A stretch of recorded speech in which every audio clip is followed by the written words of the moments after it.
Greetings to you on the channel. Before we begin, I'd like to ask you to support the project by subscribing to the Telegram and YouTube channels, clicking the bell to receive all notifications, liking if you found it interesting, and writing comments.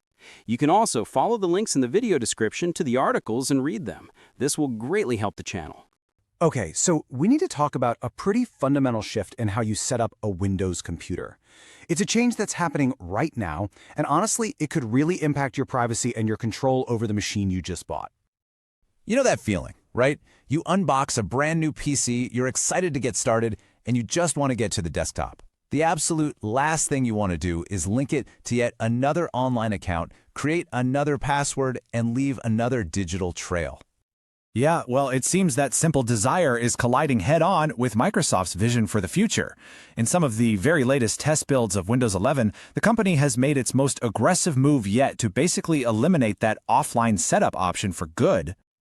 So let's break down what's actually going on here. We're going to start with the heart of the issue, the slow, very deliberate removal of the local account option during setup. First things first, what exactly is a local account? It's simple, really. It's an account that lives only on your computer. That's it. It's not tied to the cloud, it doesn't need an email address, and frankly, it's the way many of us have set up PCs for decades. Your files, your settings, they all stay right there on that one machine. Now, this isn't just about Microsoft hiding an option or making it harder to find. In a recent preview build, they systematically eliminated every single known trick and workaround that people have relied on for years to create a local account. They didn't just move the goalposts, they basically tore down the entire stadium. And the scale of this change is just wow. We're talking about everything, from well-known command line tricks that have been around forever to deep system registry hacks. All those clever methods that tech-savvy users have shared for years. Now, they're all gone. Trying them either crashes the setup process or just loops you right back to that dreaded login screen. It is a methodical shutdown of user choice. So this leads us to the big question. Why? Why is Microsoft doing this? Well, they have an official story, but a lot of people aren't buying it. Let's look at their reason, and then the reason many suspect is the real one. So, on one hand, Microsoft claims these workarounds let you skip critical setup screens, and that could leave your device insecure or not fully configured. I mean, that sounds reasonable enough. But on the other hand, when you take a closer look at those so-called critical screens, they look a whole lot like ads. They're filled with prompts to buy Microsoft 365, subscribe to Game Pass, and opt in to cloud services like OneDrive. And as this analysis points out so well, these aren't security configurations, they're sales pitches. The argument is that this isn't about setting up your PC for your benefit, but for Microsoft's business model. And that model is all about cloud services and subscriptions. But the story isn't over. Not yet, anyway. Tech-savvy users are persistent, and this whole cat-and-mouse game continues. For now, a few workarounds still exist. You can see the pattern right here. Throughout 2025, it's been a constant back and forth. As soon as one workaround gets discovered and becomes popular, Microsoft patches it. This isn't random, it's a systematic effort that just goes to show how high priority this is for them. The lifespan of any new trick is getting shorter and shorter. So what's the #1 remaining method?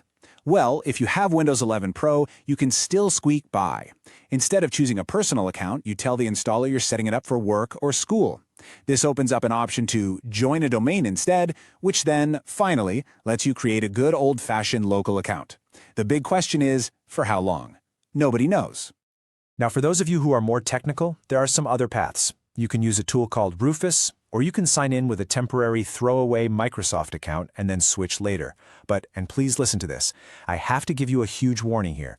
If you're using Windows 11 Home, that temporary account method automatically turns on device encryption, and it's tied to that temporary account. If you delete that account without backing up the recovery key first, you could be permanently locked out of all your data. Seriously. So let's zoom out for a minute, because this is about so much more than just a technical workaround. This is about our relationship with the devices we supposedly own. See, forcing a Microsoft account login fundamentally changes the nature of your PC. It's no longer just a standalone device that you control. It becomes an endpoint for Microsoft's cloud services, which means your data, your habits, your files, they're all potentially being logged and integrated into their massive ecosystem. Remember this date, October 14th, 2025. That's the day support for Windows 10 officially ends. And you have to believe that timing is no coincidence. As millions and millions of people are forced to upgrade to Windows 11, they are all going to be funneled directly into this mandatory online account system. And you know, this change doesn't hit everyone the same way. A casual user might not even notice at first, at least until their cloud storage fills up and they start getting pop-ups to pay. But for a privacy-conscious user, this is a major red flag. And ironically, big businesses, they're largely unaffected. This is aimed squarely at us, the consumers. So where does this road lead? What kind of precedent does this set for the future of your PC, my PC, everybody's PC? The real concern here isn't just about this one change.